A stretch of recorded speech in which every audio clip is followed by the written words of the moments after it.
As we enter the month of October this year, I had originally planned to do a cult classic FMV DOS PC game called Ripper. It was a game that featured Christopher Walken as a detective, and you played as a journalist trying to solve a Jack the Ripper copycat killer case in the future. Unfortunately, I lost a lot of the footage I had recorded earlier this summer, and getting this game to run in a way that lets me record footage is a huge pain.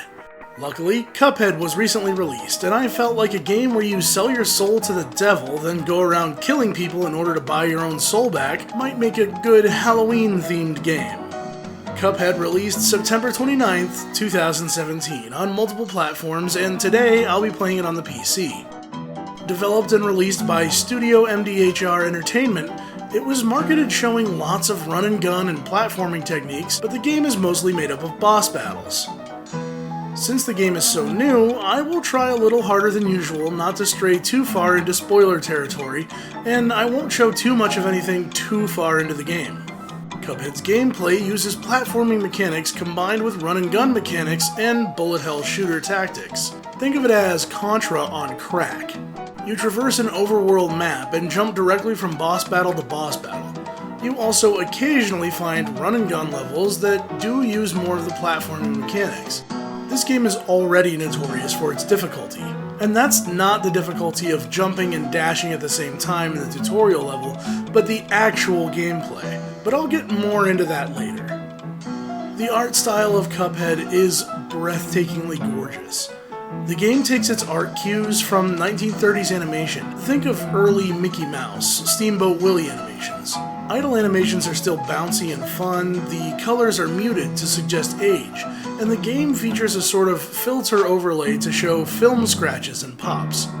It is eye-catching, and I know people of all ages who are drawn to the style, and when they realize it's not just an animated cartoon, but that you're actually controlling the action on the screen, and the hand-drawn sprites and assets still flow together just as if it's an old Merry Melodies or Looney Tunes type of animation, jaws will hit the floor.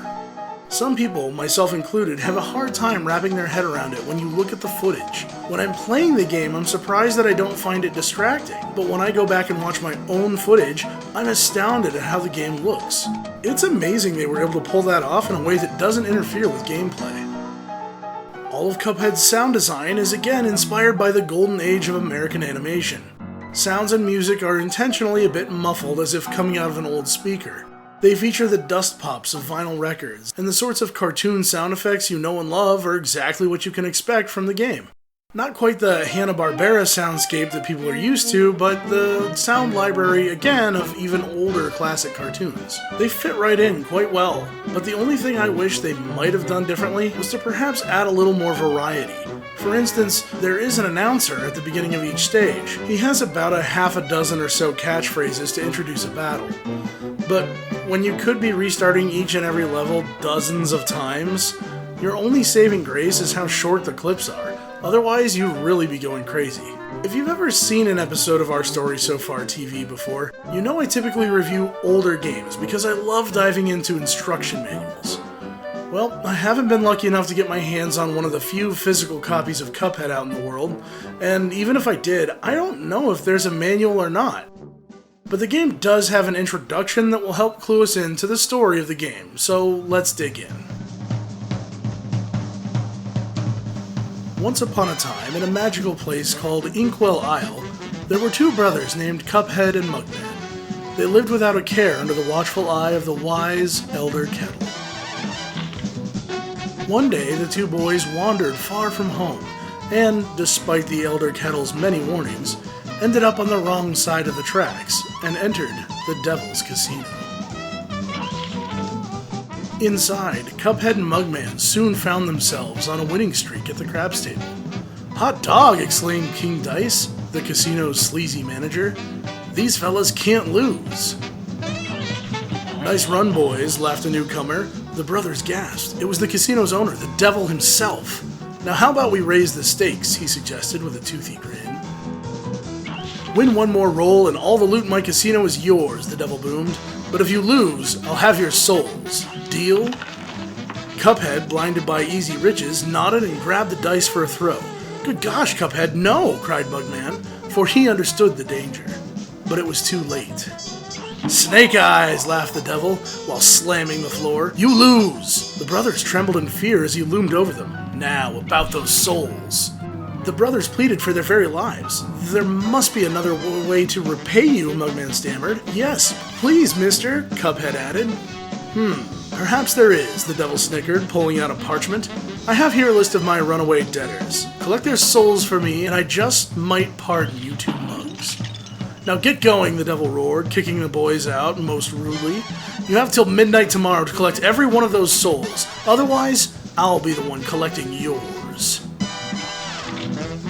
Cuphead and Mugman were terribly frightened and ran away as fast as they could. "Come on, Mug," panted Cuphead. "We have to find the Elder Kettle. He'll know what to do." Okay, so it's not exactly the most creative or unique story I've ever heard, but it's a good basis for what you're doing, and surprisingly enough, a little bit of additional story does unfold as you progress through the game. Unfortunately, the game is linear insofar as you just hop from one boss to the next to the next. Sure, you unlock areas as you beat bosses, and you can play through a section in almost any order you choose, but the story itself is extremely linear. Only tiny bits of story progression happen as you make your way from one part of the game to the next. You never learn much about the individual characters you beat, or any extra details about the universe they live in, why the Elder Kettle is so relaxed when talking about the devil, or what kind of magical powers he grants you at the beginning of the game. You're forced to suspend your disbelief as you battle your way through the game. That is, if you can battle your way through the game. Look, I'm all for a good challenge, but I genuinely feel that there are some pitfalls of bad game design that Cuphead fell right into. When you look at run-and-gun games like Contra or Mega Man, the game requires you to be precise in your movements, oftentimes requiring a lot of memorization. But as we can see, the beginning of this level in Cuphead is slightly different every time I start it, which takes memorization right out of the equation. And that's okay, not every game can be built with the same rhythms of a new Super Luigi U level, designed with precise motions in mind and predictability allowing for astonishing speedruns. But what about the gunning aspect? When you fire Cuphead's weapon straight ahead, some shots are higher and some are lower. Contra's machine gun certainly never did this, and only some power-ups in the Mega Man universe behave this way by design. Inconsistency in where your shots are landing make the game even more challenging than it already was, and can make hitting enemies low to the ground a real pain. The game also punishes completionists by requiring you to use a parry move to bounce off of enemy projectiles and other items in order to achieve a perfect score on a level. But oftentimes, you're putting yourself in greater danger by doing this than you would if you just tried to defeat an enemy without using the parry move. You can play a boss fight on simple mode, which seems to basically slow down the pace of everything a great deal, but even though doing so lets you progress through the map, you can't beat the game by only doing boss battles in simple mode, as it doesn't allow you to collect soul contracts. After my first 45 minutes, I was not impressed. After a few more hours, I'm not as let down as I was, but I still feel like, in an attempt to make an extremely challenging game, Studio MDHR Entertainment failed to make a great game. It's more than just it takes some getting used to, or you're just complaining because you're not good at games. The game intentionally appeals to the kind of person who's counting frames of animation and knows how to exploit animation-related hacks, or they know the precise measurement of the hitbox around a character, despite not having the precision of pixel art. The type of gamer that finds needing to know that kind of information fun is a very small set of video game players. And while I don't want to chastise the developer for catering to that market, I'm also not afraid to call it a huge misstep, and an even bigger missed opportunity.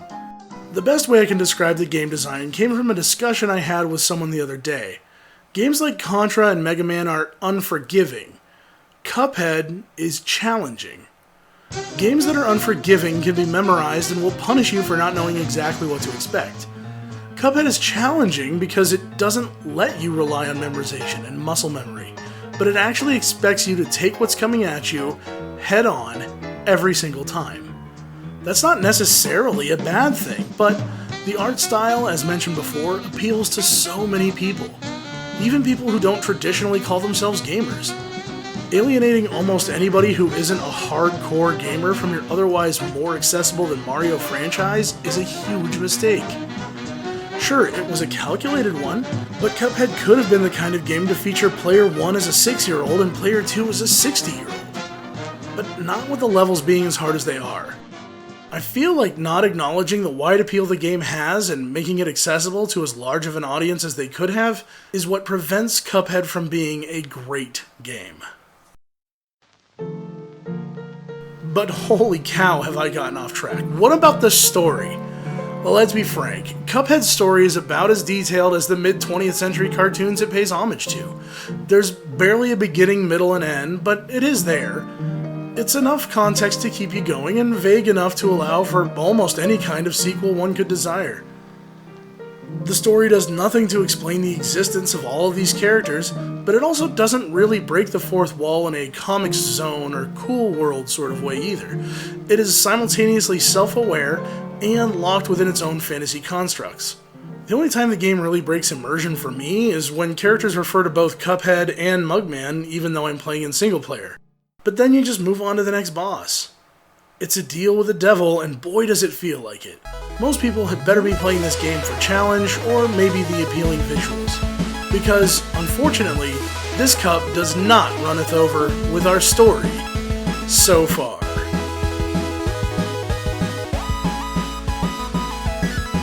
Hey everybody, thanks for watching episode 54 of Our Story So Far TV. If you liked what you saw, hit the like button and subscribe for more of the same.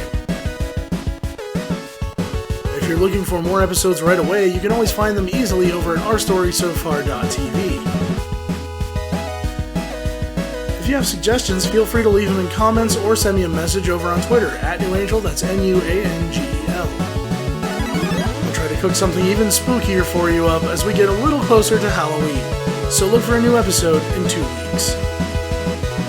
Until next time, take care of yourself.